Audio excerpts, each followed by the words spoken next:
आदम अलैहिस्सलाम और बीबी हव्वा की जुदाई और मुलाकात और जन्नत से निकाला जाना।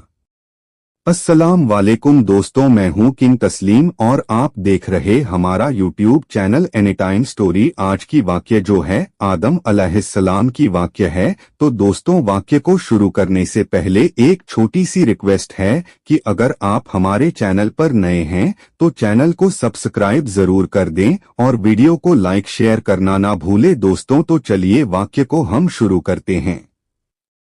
अल्लाह ताला ने जब इंसान को बनाया तो सबसे पहले आदम अलैहिस्सलाम को पैदा किया और फिर उनकी तन्हाई दूर करने के लिए बीबी हव्वा को उनकी जोड़ीदार के तौर पर बनाया।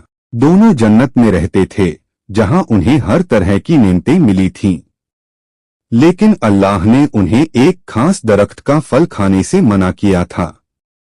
इब्लीस शैतान ने उन्हें धोखा देकर इस बात के लिए उकसाया कि अगर वे इस दरख्त का फल खा लेंगे तो हमेशा के लिए अमर हो जाएंगे और कभी भी जन्नत से नहीं निकाले जाएंगे। आदम और हव्वा शैतान के बहकावे में आ गए और उन्होंने वह फल खा लिया। जैसे ही उन्होंने यह किया, उनकी हालत बदल गई और उन पर अल्लाह का गज़ब हुआ। अल्लाह ताला ने उन्हें इस गुनाह की सजा दी और जन्नत से निकालकर जमीन पर भेज दिया। आदम अलैहिस्सलाम और बीबी हव्वा जो हमेशा साथ रहते थे, अब अलग अलग जगहों पर भेज दिए गए। यह उनके लिए बहुत बड़ी आजमाइश थी। जुदाई का दर्द आदम अलैहिस्सलाम को एक ऊंचे पहाड़ पर उतारा गया, जिसे कुछ रिवायतों में हिंदुस्तान या श्रीलंका का आदम पीक कहा जाता है। यह एक ऊंचा और कठिन इलाका था।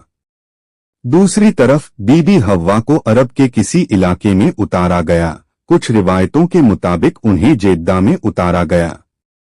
जब आदम अलैहिस्सलाम और बीबी हव्वा को एहसास हुआ कि वे अब जन्नत में नहीं हैं और उन्होंने अल्लाह के हुक्म की नाफरमानी कर दी है, तो उन पर बहुत अफसोस हुआ।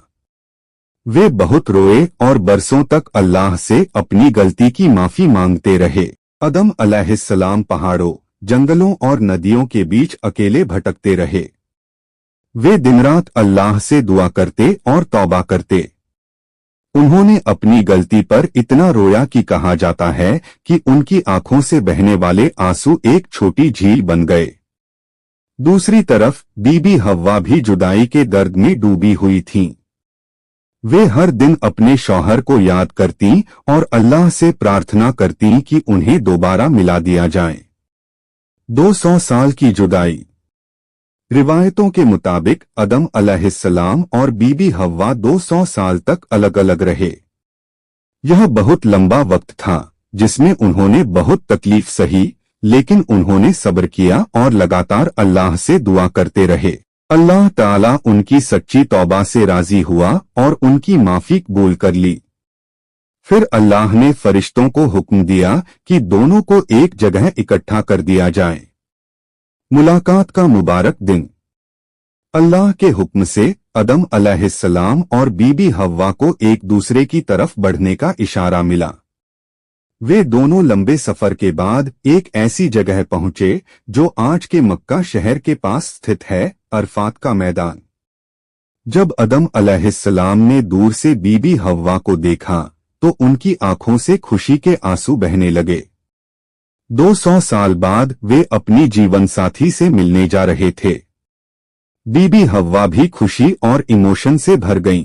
जब वे मिले तो उन्होंने अल्लाह का बहुत शुक्र अदा किया और सजदा किया।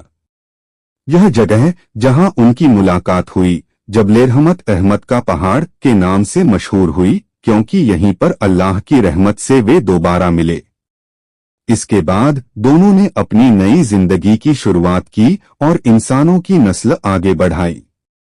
हाबील और काबील का झगड़ा, पहली इंसानी हत्या की कहानी। बहुत समय पहले जब दुनिया में सिर्फ कुछ ही इंसान मौजूद थे, उस वक्त आदम अलैहिस्सलाम और हव्वा के 2 बेटे थे, हाबील और काबील। हाबील एक नेकदिल, शरीफ और फरमानबरदार इंसान था। वह अल्लाह की हर बात मानता था और मेहनत से अपना काम करता था। वह पशुपालन करता था और अपने जानवरों का बहुत ध्यान रखता था। काबील इसके विपरीत एक घमंडी, हसद करने वाला और गुस्सैल व्यक्ति था। उसे दूसरों से जलन होती थी और वह अपनी मर्जी के खिलाफ कुछ भी करना पसंद नहीं करता था। वह खेती बाड़ी करता था, लेकिन उसका दिल साफ नहीं था। झगड़े की वजह। उस जमाने में अल्लाह का एक हुक्म था कि हर भाई की शादी उसकी अपनी जुड़वा बहन से नहीं होगी, बल्कि दूसरे भाई की जुड़वा बहन से होगी। यह एक नियम था ताकि इंसानों की नस्ल सही तरीके से आगे बढ़ सके। हाबील की जुड़वा बहन उतनी खूबसूरत नहीं थी, जबकि काबील की जुड़वा बहन बहुत खूबसूरत थी। जब शादी का वक्त आया तो काबील ने इस हुक्म को मानने से इनकार कर दिया।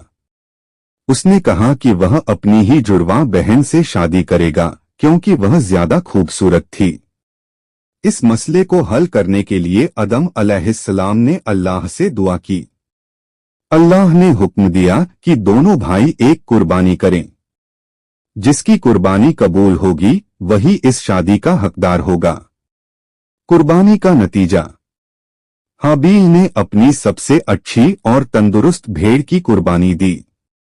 वह अल्लाह का नेक बंदा था, इसलिए उसने दिल से अपनी सबसे बेहतरीन चीज अल्लाह के नाम पर कुर्बान कर दी।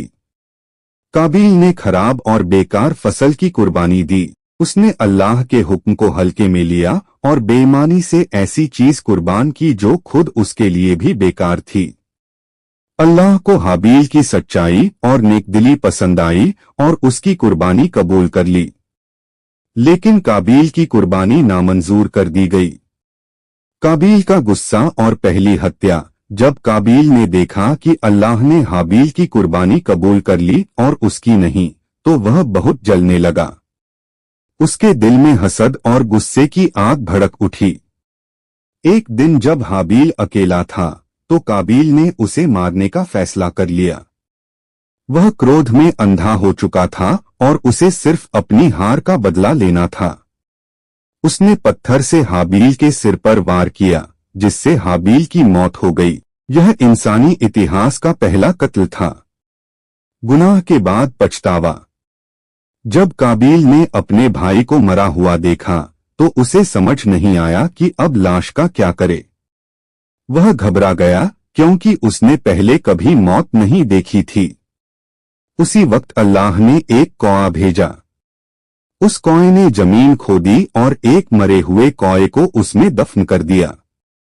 यह देखकर काबील को समझ आया कि उसे भी अपने भाई की लाश को इसी तरह दफन करना चाहिए।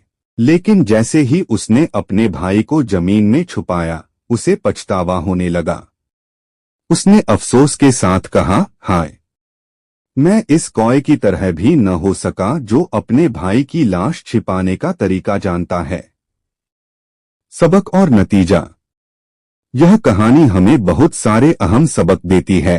एक, अल्लाह के हुक्म की नाफरमानी हमेशा बुरे नतीजे देती है।